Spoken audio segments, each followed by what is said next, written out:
because I think that, you know, the guys at the top, and I'm talking about Khabib, he really knows that I'm out here, that I'm the real challenge for him, but the rest of the public and the people don't know. So once I fully embarrass Al on December 15th, then it's really going to kind of shine all that through, and everybody will know.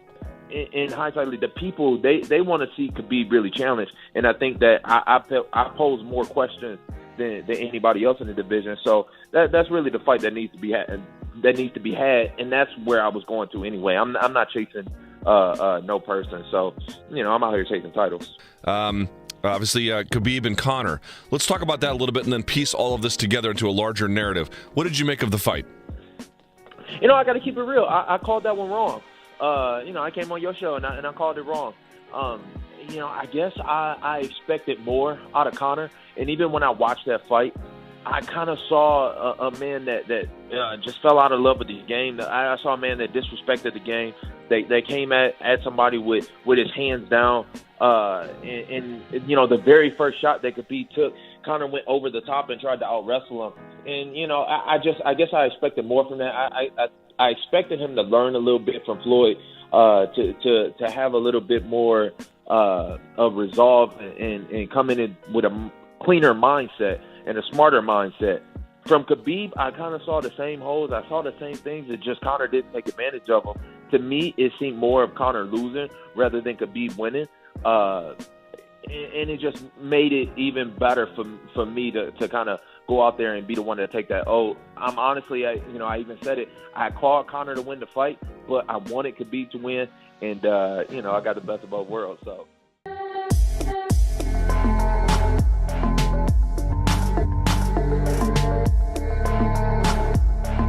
Stay tuned, because the thing is, there's so many big opportunities for Khabib right now. Of course, Conor and the UFC, I would say, want to do the rematch. That's smart business, okay?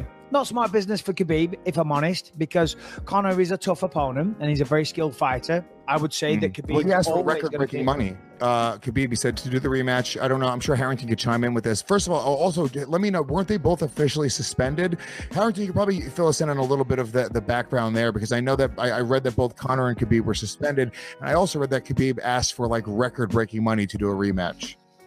Yeah, they were both suspended for, I believe it was 10 days by the Nevada State Athletic Commission while they So that's over already. No.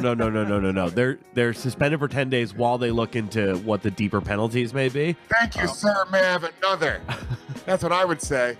I'll take 20 days. Fuck it. And yes, you are correct. He was just saying, you know, he's asking for record-shattering money if he's take that rematch, but he hasn't even, you know, gone on in the record saying I would 100% take it. Did he give an inclination as to what kind of figure that we're talking about?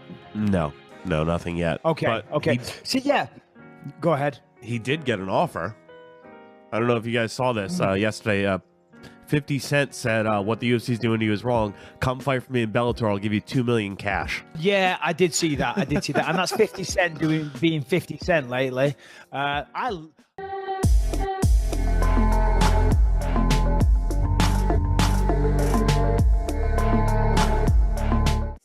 Versus Derek Lewis, UFC 230, Saturday, November 3rd, MSG. Is that real? Right here in our backyard. Real. Wait, It is that confirmed. Real? Yes. It's weird to me because Derek Lewis, the last thing he said was, I need to sit my ass down and do some cardio. I'm not ready for the champ. And then all of a sudden, this was announced.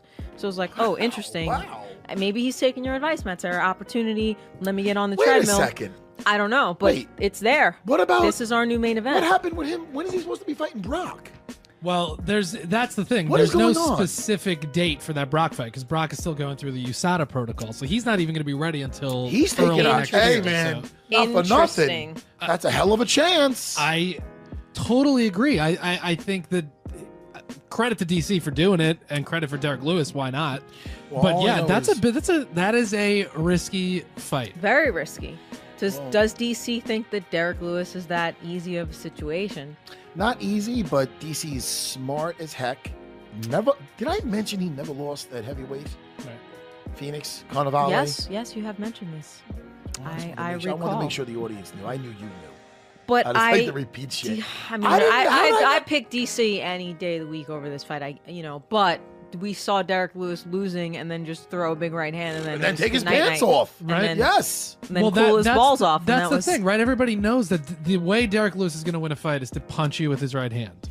So if you can negate that, fine. But he somehow wins almost every fight. DC took a shot from Anthony Johnson, and he said that he still thinks about that punch. It was I mean, you got to figure don't know. DC's wrestling is going to be the difference in that, right? He'll be able to keep Derek down. Is what DC has to be thinking in his mind, right? But Well, now that you told me about this Unbelievable. matchup, I got 3 words that come to me.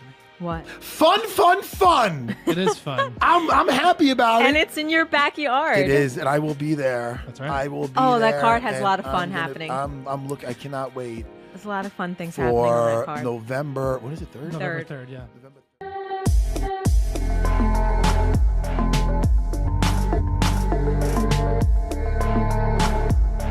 You were at UFC 229. You saw what happened after that fight. In the spirit of martial arts, were you disappointed with what happened? Yeah, it was wrong. What happened was wrong. Am I disappointed? It wasn't really my fight. You know, I have no emotional connection to that. So I don't really have any feelings towards it. I'm not happy nor sad or nothing about it. It sucks that the sport got another black guy with this guy. But then we've been talking about it all day, and it's like now more people are talking about the UFC. It's bringing new fans. But then again, you also have people who love the professionalism of this sport who are getting turned off by it. I don't know. Right now, I currently don't know if fans got dropped or if fans raised, or I don't have the scale or the numbers or the facts to know that. But, I mean, in my opinion, I feel like he should have killed them with the success right after. Instead of going in there and doing that, he should have just smiled, and now it was his turn to talk. You demolished this guy. You made history. You pretty much destroyed Conor. And I feel a better approach would have been just smile and then just shine that thing in his face and say, all your talk was, like he says, is #1 bullshit. That was, and rub it in his face in that way, you know? I feel like that would have got more under his skin than anything, you know? To beat him physically and then beat him mentally and get the last laugh in the end. And unfortunately, that didn't happen, man. His emotions popped up. He jumped over the cage and went after Conor's corners because they kept talking amongst each other. And the beef is real. It's not WWE. It's not fake. These guys really don't like each other. So I don't blame the guy for what he did because he's human. We all make mistakes. Should have he done that? No. Did he do it? Yes. Did he apologize? Yes. Sort of. Sort of. Sort of. Then you realize, hey, they talked about his dad. They talked about, let someone talk about your family and see how you react, you know? Especially, I get it, we're professionals, but we're fighters. We're professional fighters who have emotions, and we're humans. So if they slip up, they slip up.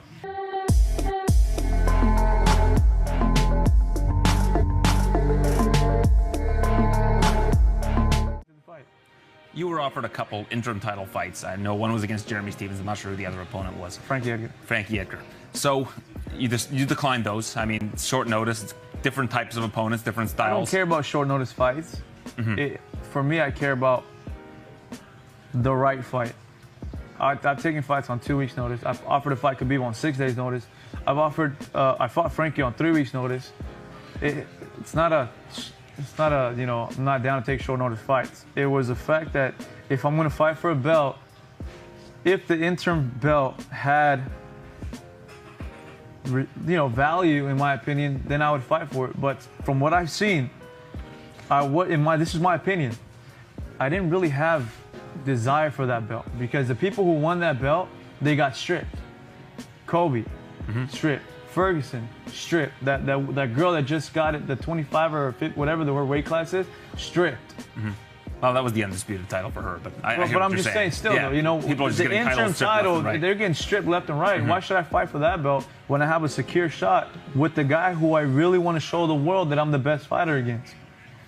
Yeah, it's a great point. I don't think that anybody would have said Brian Ortega is the best in the world because he beat Frankie Edgar twice in a row or beat Jeremy Stevens, who just lost to Jose Aldo.